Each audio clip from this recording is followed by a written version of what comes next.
اس وقت میں موجود ہوں پرانا قلعہ جو اکبر بادشاہ نے تعمیر کرایا تھا، شاہی محل۔ اور یہ آپ دیکھ سکتے ہیں کہ اس وقت بنائی گئی مسجد ہے، شاہی مسجد، جسے بعد میں ابھی انڈیا کے گورنمنٹ نے ٹورزم کے لیے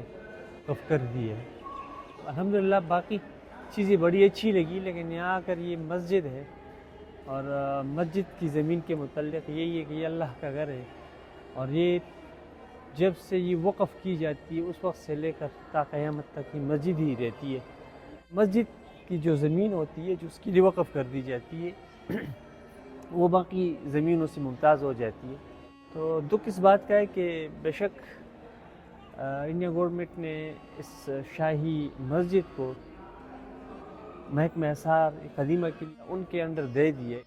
لیکن کم از کم اس بات کا خیال رکھا جاتا کہ مسجد ہے اور مسجد اللہ کا گھر ہے، تو کس طرح بے حرمتی یہاں کی جا رہی ہے، یہ بات بہت ہی بری لگی۔ اور میں اپیل کروں گا اگر ہماری آواز جا سکے، پہنچ سکے، اور امید ہے اپنی مسلمان بھائیوں سے اور ہندو بھائیوں سے بھی، بہت ہی برا ہو رہا ہے کہ ایک مسجد اس کا تقدس پہ اعمال کیا جا رہا ہے، اور یہاں آ کر اس کی سریعام بے حرمتی کی جا رہی ہے، تو یہ اس کو کسی بھی طریقے سے جسٹیفائی نہیں کیا جا سکتا۔ ایک مسجد کے تقدس کو کیوں پامال کیا جا رہا ہے؟ بے شک اس کو آپ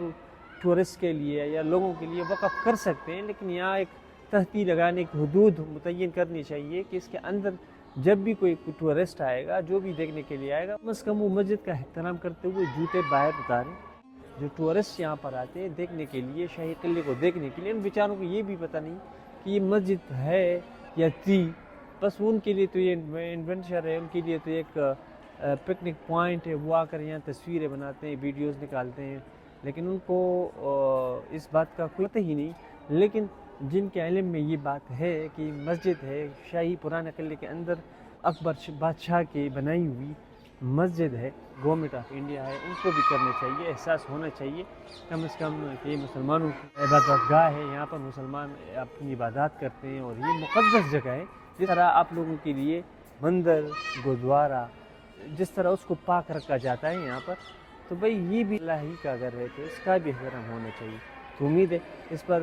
گورنمنٹ آف انڈیا ضرور ایکشن لے گی۔ ایک بات میری نوٹس میں یہ بھی آئی ہے کہ دہلی کے اندر کوئی 800 مساجد ہے، 800 مساجد میں صرف وقف جو ادارہ ہے ان کے اندر کوئی 200 کے قریب آ رہی ہے، باقی مساجد جو ہے وہ بھی محکمہ آثار قدیمہ والوں نے اپنے انڈر کر لیے۔ تو یہ ساری چیزیں اس پہ غور کرنا چاہیے۔